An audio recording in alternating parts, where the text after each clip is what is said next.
মঙ্গলবার নিয়োগ দুর্নীতি মামলায় প্রথম সাক্ষ্য গ্রহণ শুরু। মঙ্গলবার নিয়োগ দুর্নীতি কাণ্ডে ইডির মামলায় প্রথম সাক্ষ্য গ্রহণ শুরু হবে। সাক্ষ্য গ্রহণ পর্ব শুরু হবে বিচার ভবনে। এই মামলায় ইতিমধ্যেই পার্থ চট্টোপাধ্যায়কে জামিনের নির্দেশ দিয়েছে সুপ্রিম কোর্ট। এ বিষয়ে আরো বিস্তারিত জানবো, আমাদের সাথে রয়েছে আমাদের প্রতিনিধি অভ্রদীপ। অভ্রদীপ, দেখো যেমনটা জানা যাচ্ছে, নিয়োগ দুর্নীতি কাণ্ডে ইডির মামলায় প্রথম সাক্ষ্য গ্রহণ শুরু হবে। কখন শুরু হবে, কারা কারা উপস্থিত থাকছেন, কি জানা যাচ্ছে? একদমই দেখো, নিয়োগ দুর্নীতি সংক্রান্ত ইডির মামলায় আজ সাক্ষ্য গ্রহণ পর্ব শুরু হবে বিচার ভবনে। এই মামলায় ইতিমধ্যেই পার্থ চট্টোপাধ্যায়কে জামিনের নির্দেশ দিয়েছে সুপ্রিম কোর্ট। 1 ফেব্রুয়ারির মধ্যে তাকে জামিন দিতে বলা হয়েছে। তার আগে ইডির মামলায় চার্জ গঠন এবং গুরুত্বপূর্ণ সাক্ষীদের বয়ান সংগ্রহের জন্য নির্দেশ দিয়েছে সুপ্রিম কোর্ট। শীর্ষ আদালতের তরফে নির্দেশ দেওয়া হয়েছিল যে 1 ফেব্রুয়ারির আগে যদি চার্জ গঠন এবং সাক্ষীদের বয়ান গ্রহণ হয়ে যায়, তার আগেও জামিন পেতে পারেন পার্থ।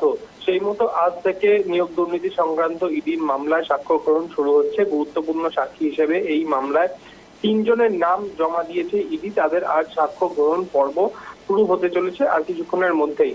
প্রাথমিক নিয়োগ দুর্নীতির মামলায় এই ইডির মামলায় প্রাক্তন শিক্ষামন্ত্রী পার্থ চট্টোপাধ্যায় সহ অভিযুক্তদের বিরুদ্ধে ইতিমধ্যেই চার্জ গঠন হয়ে গিয়েছে।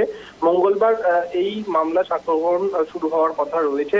এই মামলা সুপ্রিম কোর্টের পার্থর জামিনের ক্ষেত্রে যে শর্ত দিয়েছিল আদালত, দ্রুত চার্জ গঠন এবং সাক্ষ্য গ্রহণ শেষ হলে তবেই জামিন কার্যকর হবে প্রাক্তন শিক্ষামন্ত্রী পার্থ চট্টোপাধ্যায়ের। এই মামলায় পার্থ চট্টোপাধ্যায় ছাড়াও আরো 28 জন ব্যক্তি এবং 25টি সংস্থা অভিযুক্তের তালিকায় রয়েছে।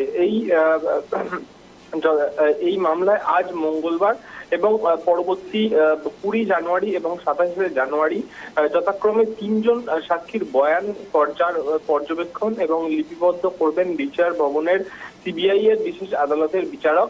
উল্লেখ্য, সুপ্রিম কোর্টের নির্দেশে আগেই চার্জ গঠন হয়ে গিয়েছে। 1 ফেব্রুয়ারির মধ্যে গুরুত্বপূর্ণ সাক্ষীদের বয়ান নথিবদ্ধ করতে হবে। ইডি সর্বাধিক গুরুত্বপূর্ণ সাক্ষী হিসাবে যে 3 জনের নাম জমা দিয়েছে তাদের বয়ানই কিন্তু এই 3টি শুনানিতে লিপিবদ্ধ করা হয় বলে জানা যাচ্ছে। আজকের এই সাক্ষ্য গ্রহণের প্রক্রিয়া আদালতের রুদ্ধদ্বার কক্ষে আর কিছুক্ষণের মধ্যেই শুরু হবে, তেমনটাই কিন্তু আদালত সূত্র মারফত জানা যাচ্ছে। অনেক ধন্যবাদ অভ্রদীপ আমাদের সঙ্গে থাকার জন্য। আপনাদের আরও একবার জানিয়ে রাখি, নিয়োগ দুর্নীতি কাণ্ডে ইডির মামলার প্রথম সাক্ষ্য গ্রহণ শুরু হবে এবং যেমনটা জানা যাচ্ছে বিচার ভবনে এই সাক্ষ্য গ্রহণ প্রক্রিয়া শুরু হবে।